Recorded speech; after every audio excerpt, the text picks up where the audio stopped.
తెనాలి రామలింగడు 2 full stop సంచిలో ఏనుగు 3 full stop.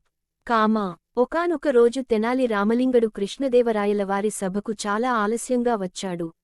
చాలా సేపటి నుంచి రామలింగడి కోసం ఎదురుచూస్తున్న రాజు ఆయనను పిలిచి ఎందుకు ఆలస్యమైందని ఆరా తీశాడు.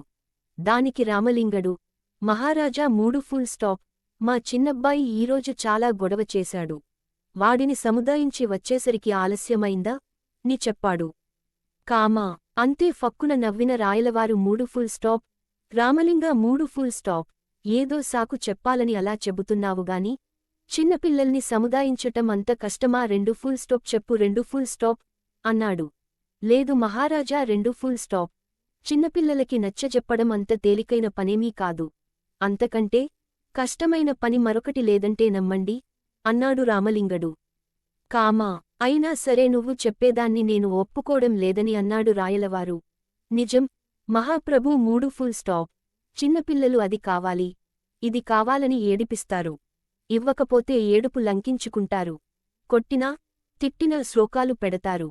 వీటన్నింటినీ వేగడం, వారిని ఏడుపు మానిపించటం చెప్పలేనంత కష్టం సుమండి 2 ఫుల్ స్టాప్ 2 ఎక్స్క్లమేషన్ మార్క్ అని వివరించి చెప్పాడు రామలింగడు.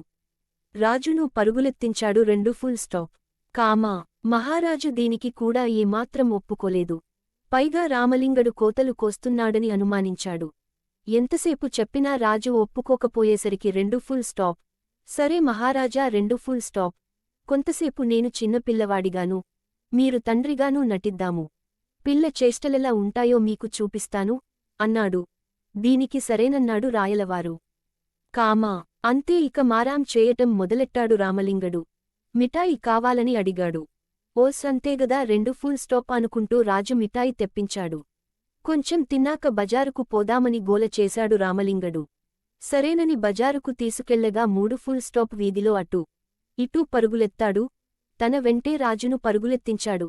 రంగురంగుల సంచి చూపించి కొనివ్వమని రాజును అడిగాడు. కామా సరేనన్న రాజు ఆ సంచిని కూడా కొనిచ్చాడు. మరికొంత దూరం పోయాక ఒక ఏనుగు కనిపించింది. అంతే వెంటనే ఆ ఏనుగు కావాలని సతాయించాడు రామలింగడు.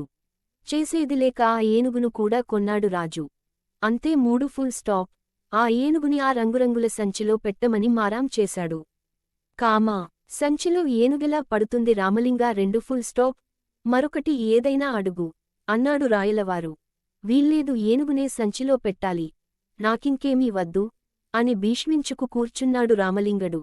అంతే కొంతసేపటికి విసిగిపోయిన కృష్ణదేవరాయలు తాను ఓడిపోయానని ఒప్పుకున్నాడు.